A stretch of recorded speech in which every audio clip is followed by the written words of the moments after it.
Arranca el libro planteando algo muy simple pero potente, te pone enfrente una idea que atraviesa toda la obra: el futuro está lleno de posibilidades, pero solo las va a aprovechar quien entienda cómo manejar el dinero.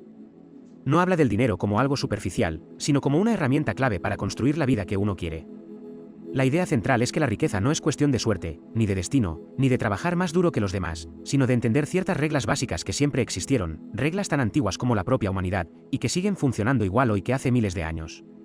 Después te mete en la historia de Babilonia, una ciudad que no era rica por casualidad, sino porque su gente sabía cómo generar riqueza, conservarla y multiplicarla. Esa es la diferencia real que plantea el libro: no es cuánto ganas, sino qué haces con lo que ganas. Y ahí empieza la historia principal con Bansir, un fabricante de carros que está completamente frustrado con su vida.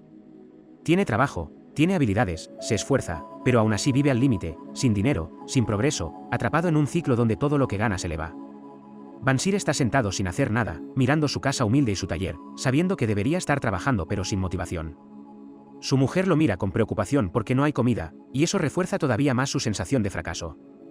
No es que no trabaje, al contrario, trabaja mucho, pero empieza a darse cuenta de algo incómodo: trabajar duro no le está dando resultados reales.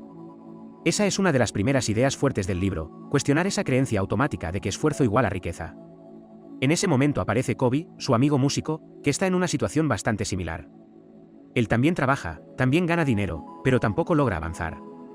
Lo interesante es que la conversación entre ellos es lo que dispara todo el cambio, porque por primera vez se ponen a cuestionar algo que nunca habían cuestionado: ¿por qué, viviendo en la ciudad más rica del mundo, ellos siguen siendo pobres? Empiezan a reflexionar sobre su vida, sobre cómo desde jóvenes hicieron todo bien, aprendieron, trabajaron, se esforzaron, disfrutaron lo que podían, pero nunca lograron acumular riqueza. Todo lo que ganaban lo gastaban. Y ahí aparece una idea clave: no es que no ganaban dinero, es que no sabían retenerlo ni hacerlo crecer. Esa diferencia es brutal, porque marca el quiebre entre vivir al día o empezar a construir algo. Bansir cuenta un sueño que tuvo, y ese sueño es súper simbólico. En el sueño él era rico, tenía una bolsa llena de dinero, podía gastar sin preocuparse, ayudar a otros, vivir tranquilo. Pero cuando se despierta y vuelve a la realidad, el contraste lo golpea fuerte. Ahí es donde aparece algo importante: la frustración no viene de no tener, viene de darse cuenta de que podrías tener pero no sabes cómo. Esa frustración se transforma en una decisión. Ya no quieren seguir aceptando su situación como algo normal. Empiezan a ver que están viviendo prácticamente como esclavos, trabajando sin avanzar, igual que los trabajadores que ven pasar todos los días cargando agua. Y eso los incomoda. Esa incomodidad es clave, porque es lo que los empuja a buscar una respuesta. Entonces surge una idea simple pero poderosa: si hay gente rica, alguien debe saber cómo hacerlo. Y si alguien lo sabe, se puede aprender. Ahí aparece Arkad, un viejo amigo de ellos que se convirtió en el hombre más rico de Babilonia. No por suerte, no por herencia, sino porque entendió algo que ellos no. Eso cambia completamente la dirección de la historia. En lugar de seguir quejándose o resignándose, toman una decisión concreta: ir a preguntarle directamente a alguien que ya logró lo que ellos quieren. Ese momento es clave porque representa el cambio de mentalidad: pasar de víctima a aprendiz. Dejar de preguntarse ¿por qué me pasa esto? Y empezar a preguntarse ¿qué tengo que aprender para cambiarlo? Y así, con esa decisión, arranca realmente el camino hacia la riqueza que propone el libro, no como algo mágico, sino como algo que se aprende paso a paso, entendiendo principios simples pero que casi nadie aplica. Cuando Bansir, Kobe y sus amigos van a ver a Arkad, lo hacen con una mezcla de curiosidad y frustración. No van como admiradores, van casi reclamando una explicación, porque en su cabeza no tiene sentido que alguien que fue igual que ellos haya terminado siendo el más rico de la ciudad mientras ellos siguen luchando para sobrevivir. Y Arkad, lejos de ofenderse, les responde con una claridad bastante directa: si no han logrado prosperar es porque nunca aprendieron o nunca aplicaron las reglas que permiten hacerlo. Esa respuesta es importante porque rompe otra creencia común: la idea de que la riqueza depende de la suerte. Arkad lo deja claro: la suerte no es confiable, incluso puede ser peligrosa, porque cuando alguien recibe dinero sin saber manejarlo, lo pierde. Algunos lo gastan sin pensar, otros lo guardan con miedo y no lo hacen crecer, pero en ambos casos terminan igual, sin riqueza real. Lo que marca la diferencia no es recibir dinero, sino saber qué hacer con él. Entonces Arkad empieza a contar su propia historia, y ahí es donde el libro se vuelve mucho más práctico. Él explica que en su juventud no tenía nada especial, no era más inteligente ni más talentoso que los demás, pero sí tenía algo distinto: decidió que quería riqueza y estuvo dispuesto a aprender lo necesario para conseguirla. Eso ya marca otra diferencia importante, porque no se conformó con su situación, sino que buscó activamente cambiarla. Cuenta que empezó trabajando como escriba, ganando dinero como cualquier otro, pero con el mismo problema que todos: todo lo que ganaba desaparecía. Pagaba comida, ropa, obligaciones, y al final no le quedaba nada. Ese es el punto en el que la mayoría de la gente se queda estancada toda la vida, pero Arkad decidió cuestionarlo. El momento clave llega cuando aparece Algamis, un prestamista rico, que le encarga un trabajo. Arcad ve ahí una oportunidad y negocia algo mucho más valioso que el dinero: conocimiento. Le pide que le enseñe cómo hacerse rico a cambio de terminar el trabajo, incluso trabajando toda la noche sin parar. Esa parte muestra algo fundamental: la riqueza empieza cuando valoras el aprendizaje por encima del esfuerzo físico. Cuando finalmente cumple su parte, Algamis le revela una idea que parece simple pero que cambia todo: una parte de todo lo que ganas te pertenece y debes conservarla.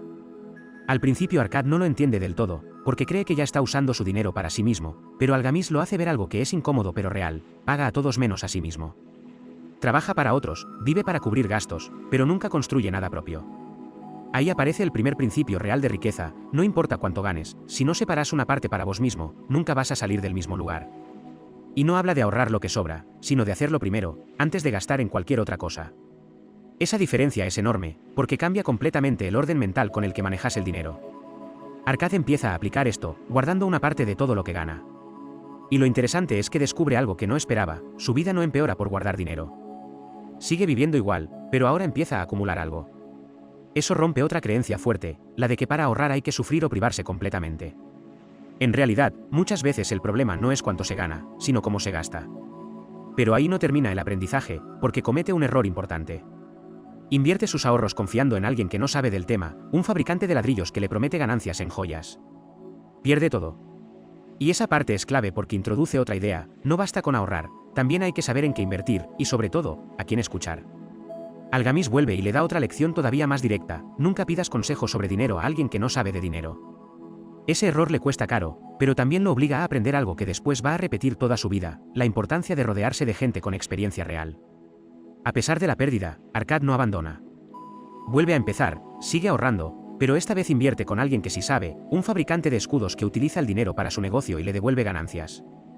Y ahí aparece el siguiente gran concepto: hacer que el dinero trabaje para vos. Empieza a ver cómo su dinero genera más dinero, y cómo ese nuevo dinero vuelve a generar aún más. Es como crear una cadena que se va expandiendo sola. Esa es la diferencia entre trabajar por dinero y hacer que el dinero trabaje por vos. Con el tiempo, Arcad no solo acumula riqueza, sino que aprende a multiplicarla. Y lo más importante es que entiende el proceso completo: primero ahorrar, después invertir bien, y luego dejar que el tiempo haga su parte. Cuando termina de contar su historia, deja claro que no fue suerte. No fue un evento puntual, fue una serie de decisiones sostenidas en el tiempo. Aprender, equivocarse, corregir, insistir. Y eso es lo que lo llevó a convertirse en el hombre más rico de Babilonia. A partir de ahí, ya no está hablando de su historia, sino que empieza a enseñar directamente el método. Y ahí es donde el libro pasa de ser una historia a convertirse en una guía clara, paso a paso, para cualquiera que quiera hacer lo mismo. A partir de ese punto la historia deja de girar solo alrededor de Arcad como personaje y pasa a algo mucho más grande, porque su conocimiento ya no queda en una charla entre amigos, sino que llega hasta el propio rey, que empieza a notar un problema serio en Babilonia. La ciudad es rica, sí, pero esa riqueza está mal distribuida, concentrada en pocos, mientras la mayoría vive con lo justo. Entonces el rey entiende algo clave: no sirve generar riqueza si la gente no sabe conservarla ni multiplicarla. Esa reflexión lo lleva a tomar una decisión bastante inteligente: en lugar de quitarle dinero a los ricos o intentar forzar la situación, decide atacar el problema de raíz: la falta de educación financiera. Por eso manda a llamar a Arcad, el hombre que ya demostró que sabe cómo generar riqueza desde cero, y le pide que enseñe a otros lo que aprendió. Arcad acepta, y ahí es donde empieza una especie de escuela de riqueza, donde reúne a un grupo de hombres comunes para transmitirles su conocimiento. Lo interesante es que Arcad no se presenta como alguien superior, ni como un genio, sino como alguien que empezó igual que todos, sin dinero, con dudas y errores. Eso hace que su enseñanza sea más cercana, porque no habla desde la teoría sino desde la experiencia. Y así comienza a explicar lo que él llama las maneras de llenar una bolsa vacía, que en el fondo son principios simples pero muy poderosos. Empieza con algo que ya insinuó antes, pero ahora lo deja totalmente claro y estructurado: el primer paso es guardar una parte de todo lo que ganas. No como algo ocasional, no cuando sobra, sino como una regla fija. Usa un ejemplo muy simple para que nadie se confunda: dice que si cada día alguien pone 10 monedas en una bolsa y saca 9, con el tiempo la bolsa se llena sola. Esa comparación es importante porque muestra que la riqueza no necesita acciones extraordinarias, sino constancia en cosas simples. Y también introduce una idea que rompe la lógica de mucha gente: aunque empieces a guardar dinero, tu nivel de vida no necesariamente baja. De hecho, Arcad cuenta que cuando empezó a hacer esto, se dio cuenta de que podía vivir igual gastando menos, porque muchas veces el gasto no está ligado a la necesidad, sino al hábito. Ahí es donde pasa al siguiente punto, que se conecta directamente con el primero: controlar los gastos. Pero no lo plantea como una restricción dura o como dejar de disfrutar la vida, sino como aprender a diferenciar entre lo que realmente necesitas y lo que simplemente querés. Y esto es clave, porque muestra que el problema no es tener deseos, todos los tienen, el problema es no saber elegir cuáles satisfacer. Explica que los gastos siempre tienden a crecer al nivel de los ingresos, es casi automático. Si ganas más, gastas más, a menos que hagas algo consciente para evitarlo.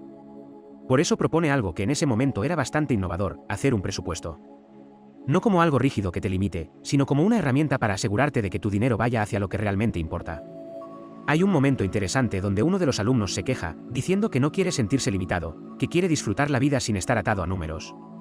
Y Arcad le responde con bastante lógica, haciéndole ver que en realidad el presupuesto no es una cárcel, sino una guía que te permite disfrutar mejor, porque te ayuda a no desperdiciar dinero en cosas que no aportan valor real.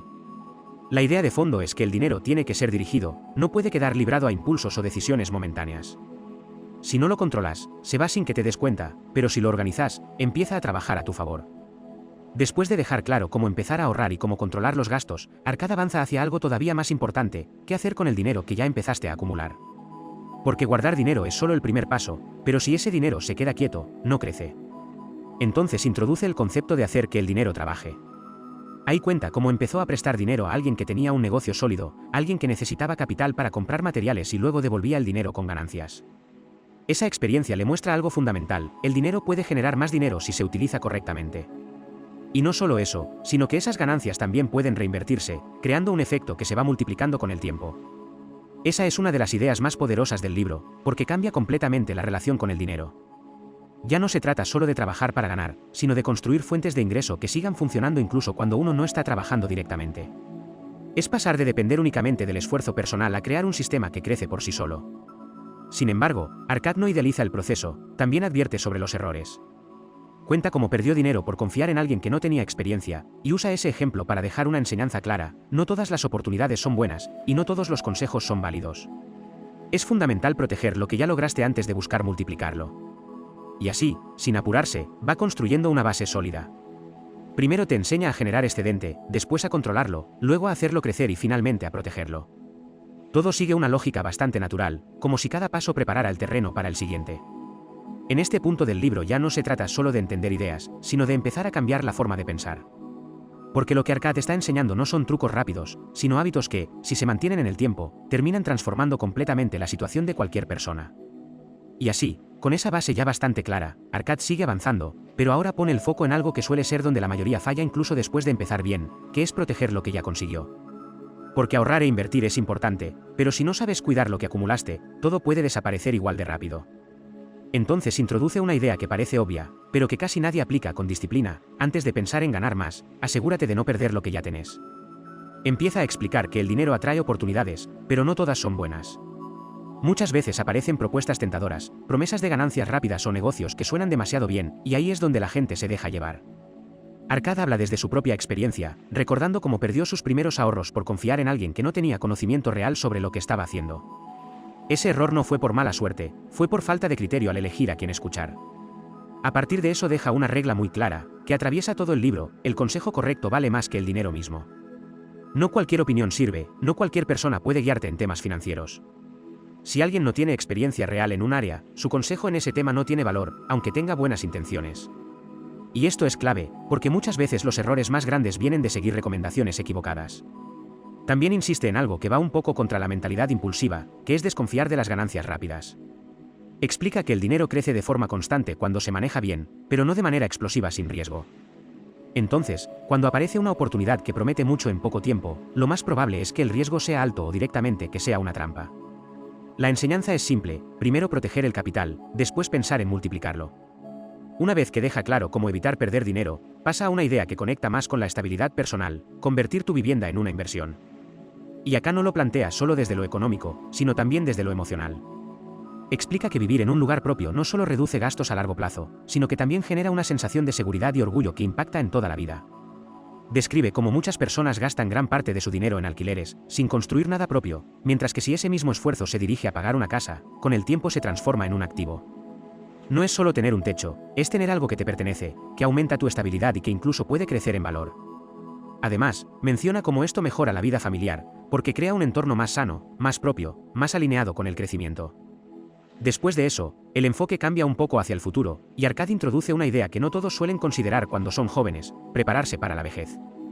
Explica que la vida tiene etapas inevitables, y que llegará un momento donde ya no será tan fácil trabajar o generar ingresos. Por eso insiste en que no hay que depender del presente únicamente, sino construir algo que sostenga en el futuro.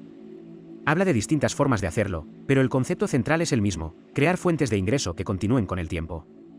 Ya sea a través de inversiones, propiedades o ahorros bien gestionados, lo importante es que el dinero siga trabajando incluso cuando uno no puede hacerlo con la misma intensidad. También introduce algo bastante adelantado para la época, que es la idea de sistemas que protejan a la familia en caso de que uno falte. Aunque en ese momento no existían como hoy, él ya plantea la necesidad de asegurar el bienestar de los seres queridos más allá de la propia vida. Esto refuerza otra idea fuerte del libro: la riqueza no es solo para uno, también es una responsabilidad hacia quienes dependen de vos. Y después de hablar de proteger, invertir, construir y proyectar, llega a una enseñanza que en realidad atraviesa todas las anteriores, pero que recién ahora la hace explícita: la importancia de mejorar constantemente la propia capacidad de generar ingresos. Porque todo lo demás depende de eso. Podés saber ahorrar, invertir y proteger, pero si no creces como persona, tus resultados también se van a estancar. Acá cambia un poco el tono, porque ya no habla tanto de dinero directamente, sino del valor personal. Explica que cuanto más aprendes, más habilidades desarrollás y más experiencia adquirís, más valioso te volvés, y eso inevitablemente se traduce en mayores ingresos. Es una relación directa: crecimiento personal y crecimiento económico van de la mano. Entonces insiste en que no hay que quedarse cómodo, que siempre hay algo para mejorar, algo para aprender, alguna habilidad que desarrollar. Y esto no es solo para ganar más dinero, sino para tener más control sobre la propia vida. Porque cuanto más capaz sos, más opciones tenés, y eso te da libertad.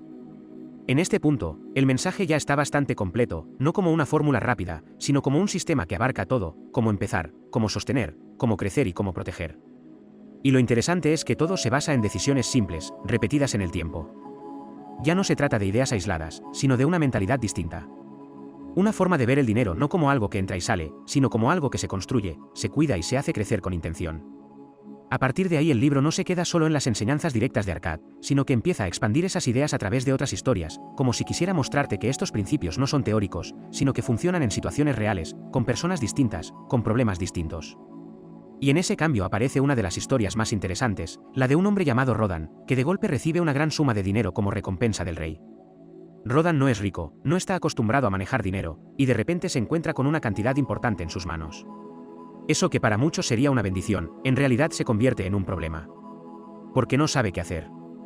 No sabe si invertir, si guardar, si gastar. Y peor todavía, empiezan a aparecer personas alrededor suyo pidiéndole dinero, especialmente familiares, lo que le genera una presión enorme. En lugar de tomar una decisión impulsiva, hace algo que conecta directamente con todo lo que Arcad enseñó: busca consejo. Va a ver a Maton, un prestamista que tiene experiencia manejando dinero, alguien que entiende el valor de prestar y recuperar. Y ahí empieza una conversación muy interesante, porque no gira alrededor de cómo ganar más, sino de cómo no perder lo que ya se tiene. Maton le explica que prestar dinero no es simplemente darlo y esperar que vuelva. Cada préstamo tiene un riesgo, y ese riesgo depende de quien lo recibe, para qué lo usa y qué capacidad tiene de devolverlo. No todas las personas son buenos deudores, incluso si tienen buenas intenciones. Y esto es clave, porque rompe con la idea emocional de ayudar sin pensar. Le cuenta que existen distintos tipos de prestatarios. Algunos tienen bienes o ingresos que garantizan que pueden devolver el dinero. Otros tienen habilidades que les permiten generar dinero, pero necesitan una oportunidad. Y después están los que solo tienen deseos, pero ninguna base real para cumplirlos. Y ahí está el mayor peligro, porque prestar dinero basado en deseos y no en capacidad casi siempre termina mal. Rodan se da cuenta de que si le presta dinero a su familiar solo por compromiso, sin evaluar si realmente puede devolverlo, corre el riesgo de perderlo todo. Y además, de arruinar la relación. Esa parte es fuerte porque muestra que el dinero mal manejado no solo afecta lo económico, sino también los vínculos. La enseñanza que queda es bastante clara: el dinero debe ser tratado con inteligencia, no con impulsividad. Ayudar está bien, pero no a costa de destruir lo que uno construyó con esfuerzo. Y eso conecta con una idea más profunda del libro, que es la responsabilidad individual sobre lo que uno tiene. Después de esa historia, el libro sigue ampliando el enfoque y muestra otro tipo de situaciones, donde la clave no es solo el dinero en sí, sino la actitud frente a las oportunidades. Aparece el concepto de la suerte, pero no como algo mágico, sino como algo que favorece a quienes están preparados. Se explica que muchas veces las oportunidades pasan frente a todos, pero solo algunos las aprovechan. No porque tengan más suerte, sino porque están atentos, preparados y dispuestos a actuar. La mayoría duda, posterga, analiza demasiado o simplemente no se anima.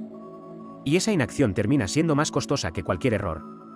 La idea es que la acción rápida, pero basada en conocimiento, es lo que genera resultados. No se trata de actuar sin pensar, sino de no quedarse paralizado cuando aparece una oportunidad clara. Porque el tiempo juega en contra, y lo que hoy es una posibilidad, mañana puede desaparecer. También se habla del miedo, especialmente el miedo a perder. Ese miedo que muchas veces impide invertir, avanzar o tomar decisiones importantes. Y lo interesante es que el libro no dice que el miedo esté mal, sino que hay que aprender a gestionarlo. Porque si dejas que el miedo decida por vos, te va a mantener siempre en el mismo lugar. En paralelo aparece otra idea fuerte, que es la de la persistencia. No todo sale bien a la primera, de hecho, Arcad mismo perdió dinero al principio. Pero lo que marca la diferencia es no abandonar después de un error. Aprender, ajustar y seguir. Esa constancia es la que termina generando resultados a largo plazo.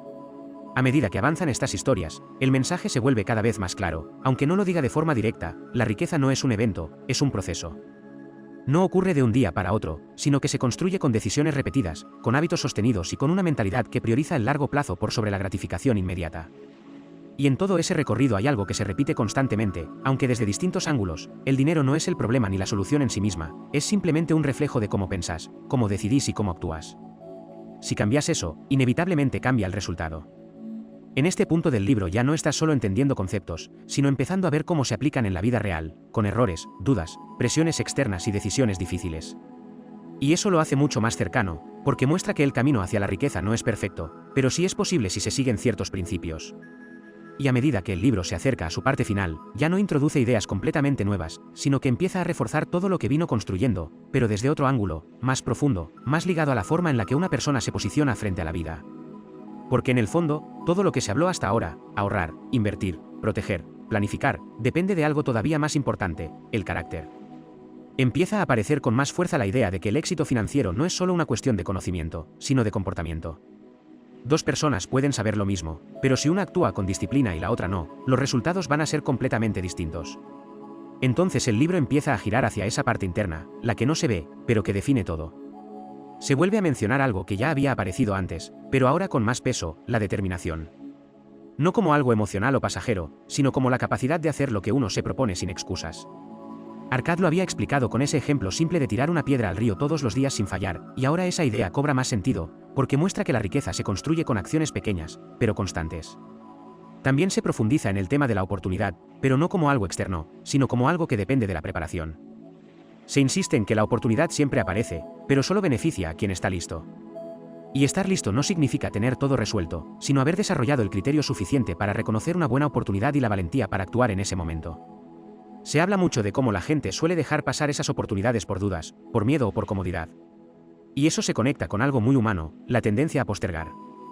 Pensar, ya lo haré, no es el momento, necesito saber más. Pero el problema es que ese momento perfecto nunca llega, y mientras tanto, las oportunidades siguen pasando. Otra idea que toma fuerza es la del respeto por el dinero. No en un sentido obsesivo, sino en entender que el dinero representa esfuerzo, tiempo y decisiones.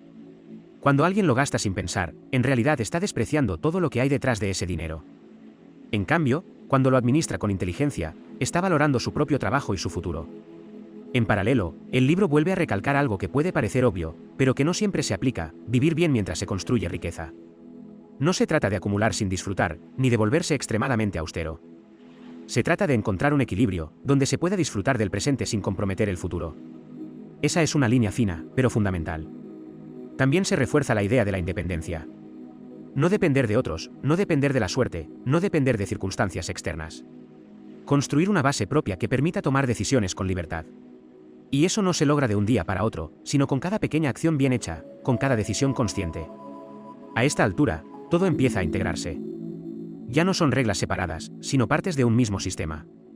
Guardar dinero sin control de gastos no sirve. Invertir sin proteger tampoco.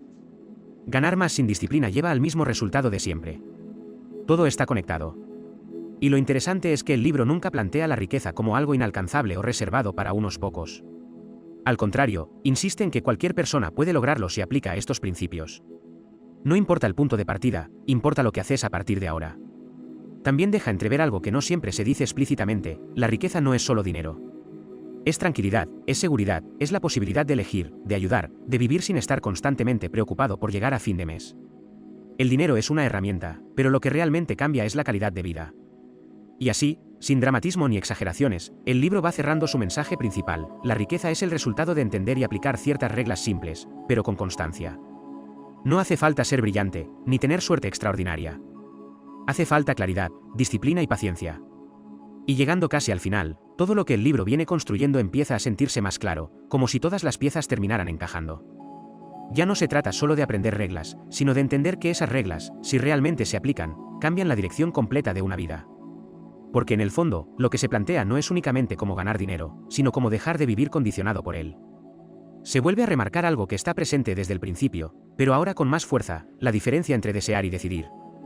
Mucha gente desea ser rica, desea vivir mejor, desea tener tranquilidad, pero pocos toman la decisión real de hacer lo necesario para lograrlo. Y esa decisión no es algo grande ni espectacular, es algo que se demuestra todos los días en acciones pequeñas, en hábitos que se repiten aunque no haya ganas. Ahí aparece de nuevo la idea de que el conocimiento por sí solo no sirve si no se pone en práctica. Podés entender perfectamente que tenés que guardar una parte de tus ingresos, que tenés que controlar tus gastos, que tenés que invertir con criterio, pero si no lo haces, nada cambia. Y eso es lo que marca la diferencia entre los que avanzan y los que se quedan en el mismo lugar. También se hace evidente que la riqueza no llega como resultado de un solo acierto, sino de muchos aciertos acumulados en el tiempo. No es una jugada perfecta, es una serie de decisiones correctas sostenidas. Y lo mismo pasa al revés: la pobreza muchas veces no viene de un gran error, sino de muchos pequeños descuidos que se repiten. Se vuelve a hablar de la mentalidad, pero ahora de una forma más directa. La forma en la que una persona piensa sobre el dinero condiciona completamente su realidad. Si alguien cree que nunca le va a alcanzar, actúa en consecuencia. Si alguien cree que puede construir algo, empieza a comportarse de otra manera. Y ese cambio interno es el que después se refleja afuera. También aparece con más claridad el valor del tiempo. Todo lo que se explicó en el libro necesita tiempo para dar resultados. El dinero que se guarda hoy no cambia la vida mañana, pero con los años se transforma en algo mucho más grande. Y eso requiere paciencia, algo que muchas veces cuesta, porque vivimos esperando resultados rápidos. En ese sentido, el libro plantea una especie de contraste: el corto plazo suele estar dominado por el deseo inmediato, mientras que el largo plazo está dominado por la construcción. Y la mayoría de las personas se queda atrapada en el corto plazo, gastando, reaccionando, resolviendo el día a día, sin construir nada duradero. Por eso insiste en algo que parece simple, pero que en realidad es difícil de sostener: pensar en el futuro cuando tomas decisiones en el presente. No como algo lejano o abstracto, sino como algo concreto que vas a vivir. Porque tarde o temprano ese futuro llega, y lo que hiciste o dejaste de hacer empieza a notarse. También se retoma la idea de la responsabilidad personal, que atraviesa todo el libro. Nadie va a venir a resolver tu situación económica. Nadie va a construir tu riqueza por vos. Podés recibir ayuda, consejos, oportunidades, pero al final todo depende de lo que vos hagas con eso. Y en ese punto, el mensaje ya no es solo financiero, es casi una forma de ver la vida. Hacerse cargo, aprender, mejorar, actuar. No quedarse esperando condiciones perfectas ni excusas externas. Empezar con lo que hay y avanzar paso a paso. Hacia el cierre, queda una sensación bastante clara: no hay secretos ocultos ni fórmulas mágicas. Todo lo que se necesita saber está ahí, explicado de forma simple. Lo difícil no es entenderlo, lo difícil es aplicarlo de manera constante, especialmente cuando los resultados no son inmediatos. Y sin embargo, ahí está la clave. Porque justamente esa constancia es la que genera una diferencia enorme con el tiempo. Lo que hoy parece pequeño, repetido durante años, se convierte en algo grande. El libro termina dejando esa idea flotando, casi como una invitación más que como una conclusión: cualquiera puede empezar, en cualquier momento, con cualquier nivel de ingresos. No hace falta esperar a ganar más, ni a tener mejores condiciones. El punto de partida es siempre el mismo: decidir hacerlo y empezar. Y ahora sí, todo desemboca en ese cierre que no se siente como un final abrupto, sino como una especie de síntesis natural de todo lo que se vino construyendo, como si el libro te dejara con una idea clara grabada en la cabeza más que con una conclusión puntual. Porque en el fondo, todo lo que se explicó a lo largo de las historias, los ejemplos y las enseñanzas, apunta siempre al mismo lugar: cambiar la forma en la que una persona se relaciona con el dinero y, más profundo todavía, con sus propias decisiones. Lo que queda resonando es que la riqueza no es un destino reservado para unos pocos, ni algo que depende de circunstancias extraordinarias, sino el resultado de entender ciertas reglas simples y aplicarlas con constancia. No hay nada misterioso, no hay atajos, no hay golpes de suerte que sostengan una vida entera. Lo que hay es repetición, disciplina y claridad. Se termina de entender que todo empieza por algo tan básico que muchas veces se ignora: guardarse una parte de lo que uno gana. Ese pequeño acto, que al principio parece insignificante, es el punto de partida de todo lo demás. Porque sin eso, no hay base. Y sin base, no hay crecimiento posible. A partir de ahí, cada paso tiene sentido, controlar los gastos para no destruir ese avance, invertir para que el dinero crezca, protegerlo para no retroceder, pensar en el futuro para no depender siempre del presente, y seguir mejorando como persona para ampliar las posibilidades. Pero más allá de los pasos concretos, lo que realmente cambia es la mentalidad. Dejar de ver el dinero como algo que simplemente entra y sale, y empezar a verlo como algo que se puede dirigir, construir y multiplicar. Dejar de actuar por impulso y empezar a actuar con intención. Dejar de reaccionar a la vida y empezar a diseñarla. También queda muy clara la idea de que el tiempo es un aliado enorme cuando se lo usa bien. Porque todo lo que se plantea en el libro necesita tiempo para desarrollarse. No es inmediato, no es espectacular al principio, pero justamente ahí está su fuerza. Lo que empieza siendo pequeño, con los años se vuelve grande. Y lo que se descuida, aunque parezca poco importante, con el tiempo se convierte en un problema. El libro, sin decirlo de forma directa, termina mostrando una especie de camino. No un camino rígido, sino una dirección. La dirección de alguien que decide tomar el control de su situación, aprender lo necesario, cometer errores pero no quedarse en ellos, y avanzar de forma constante. Y en ese proceso, el dinero deja de ser una preocupación permanente y pasa a ser una herramienta. También deja una enseñanza silenciosa pero muy potente: la riqueza no es solo acumular, es construir una vida más libre. Libre de deudas innecesarias, de preocupaciones constantes, de depender de otros. Libre para elegir, para ayudar, para vivir con más tranquilidad. Y al final, todo vuelve al principio, a esa idea tan simple que atraviesa todo el libro y que, si realmente se entiende, cambia completamente la perspectiva: una parte de todo lo que ganas te pertenece, y si la conservas y la haces crecer, tu realidad inevitablemente va a cambiar. No es una frase más, es el núcleo de todo. Porque en esa idea está el inicio de la disciplina, el inicio del control, el inicio de la construcción. Es el punto donde una persona deja de vivir solo para el presente y empieza a construir su futuro. Y así termina, no con una sensación de cierre definitivo, sino con una especie de impulso, como si el libro te dejara en un punto donde ya entendés lo que tenés que hacer, y ahora todo depende de si lo vas a aplicar o no. Porque el conocimiento ya está, las reglas son claras, el camino es posible. Lo único que queda es decidir empezar.